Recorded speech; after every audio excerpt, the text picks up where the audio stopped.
Hello, my name is Cory Springhorn and I am proud to live in Shoreview. I would also be proud to serve the citizens of Shoreview as a member of the City Council if you choose to elect me on November 6th. I'd like to briefly tell you about how I came to be here today and then talk about the future of our great city. I've lived in the St. Paul area nearly all my life. I lived in the McAllister, Groveland, and Highland Park neighborhoods in St. Paul until I got married in 1995 and we bought a townhouse in Vadnais Heights.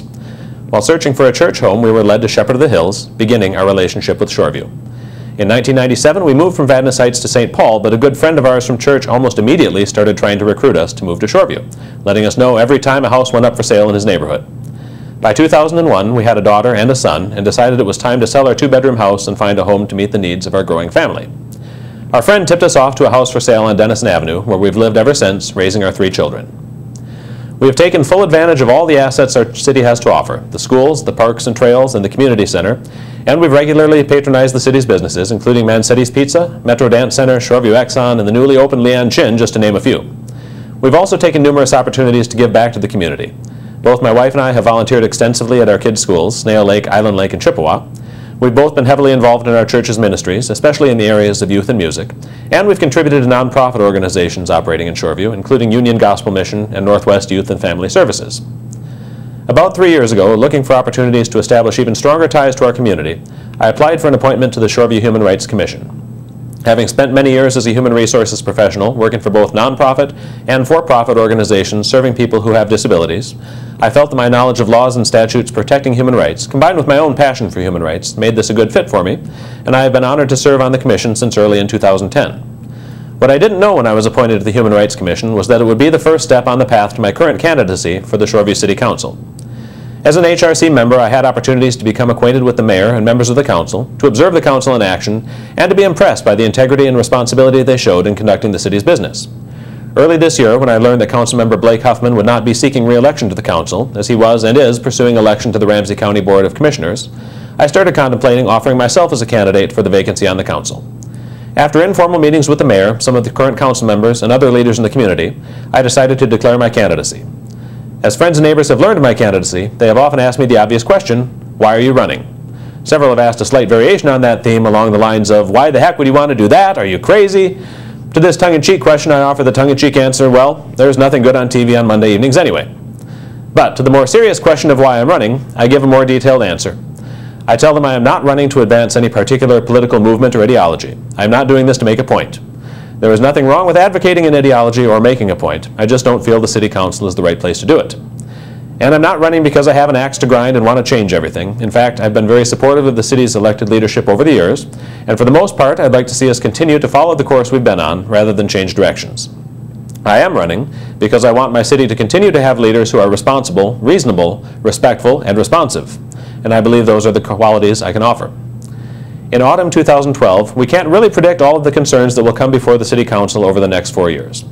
There's no way for us to know what homeowner will show up wanting to build a garage bigger than current ordinances permit, or what will be the next business to present a plan asking for tax increment financing to support expansion of their facilities and workforce. But what we can predict is that the Council will face some issues such as those, and the details will be different in each individual case. I would rather not have council members who vow to always support A, B, and C, and to always oppose X, Y, and Z. I would rather have council members consider each matter from A to Z carefully, weighing the pros and cons, and then casting votes based on what is best for the overall interests of the city. That is being responsible and reasonable. We can also predict that often there will be voices expressing opposing viewpoints. Too often in state and national politics, politicians listen to the views of only those who agree with them, and attack those who disagree with them. At the city level, we can't afford to do that. We can't make enemies of people whose children go to school with our children, or of people we're going to run into working out at the community center, or shopping at Rainbow or Super Target, or hopefully soon the store known as the preferred tenant at the Red Fox Road retail development. I believe strongly that City Council members must consider the viewpoints of all city residents and stakeholders, and allow differing opinions to inform their decision-making. That is being respectful and responsive. I promise to talk about the future of Shoreview, and that is really the theme of my campaign. My vision is that Shoreview will continue to be a strong and vibrant community in which to live, raise families, and do business far into the future. There are several priorities on which I would like to focus to support this vision. First, as a City Council member, I would want to be responsible in planning for the city's future needs.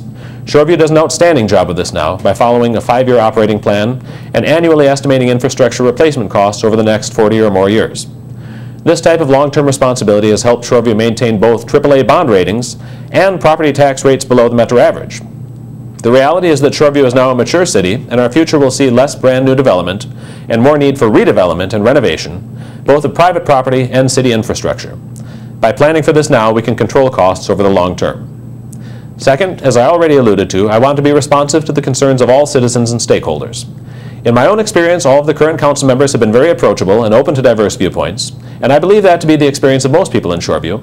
Yet I do see some letters to the editor in local papers, and I have met some people while going door to door who have had the sense that the city council was not listening to them, so there's probably some room for improvement. Citizens are always invited to give testimony at public hearings on substantive issues, but most often these hearings immediately precede council votes by a matter of minutes, so I'm not sure there's really time for council members to fully ruminate and reflect on the concerns raised in these hearings before casting their votes. I believe citizens should have opportunities to also make their views known to council members at an earlier time, in a less formal, less intimidating setting. Mayor Martin set the right tone with her Tuesday office hours for citizens to drop by and share their opinions. As a council member, I would plan to make myself available at least once per month for an open meeting with constituents, where I would be the listener, not the speaker. I'd want to hear what citizens had to say, and the rules would be that I could only ask questions, not make statements. Third, I want to work to ensure that Shoreview is a welcoming community for an increasingly diverse population. The truth is that the face of Shoreview is changing. When we moved here in 2001, one of our few concerns about living in Shoreview was that the city seemed substantially homogeneous and may not present an accurate reflection for our children of the multicultural society they would live in as they grew up. A few years later, Shoreview's demographics have started to shift, and we're pleased that all of our kids have made good friends from diverse ethnic backgrounds. In the 2000 census, only about 1 in 15 Shoreview residents was identified as non-white. In the 2010 census, that number was up to 1 in 8, and this trend will almost certainly continue. Shoreview is justifiably proud of its heritage and traditions. I'm a huge fan of the Shoreview Historical Society and all its work. And in order to ensure that our city traditions carry on and thrive into the future, we may need to do a better job of reaching out to and engaging our newer citizens and families. Just a couple of examples. Shoreview is fortunate to have a highly engaged citizenry, with dozens of volunteers serving on advisory commissions, committees, and boards, from the Environmental Quality Committee to the Economic Development Commission to the Shoreview-Eindhausen Sister City Association and many more.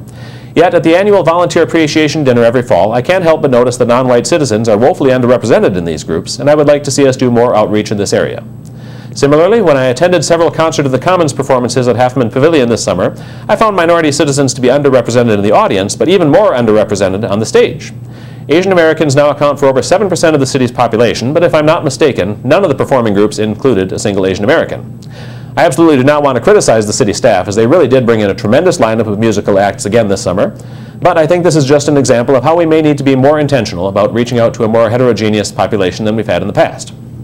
Finally, I would like to see our city explore and pursue plans for expanded transit services.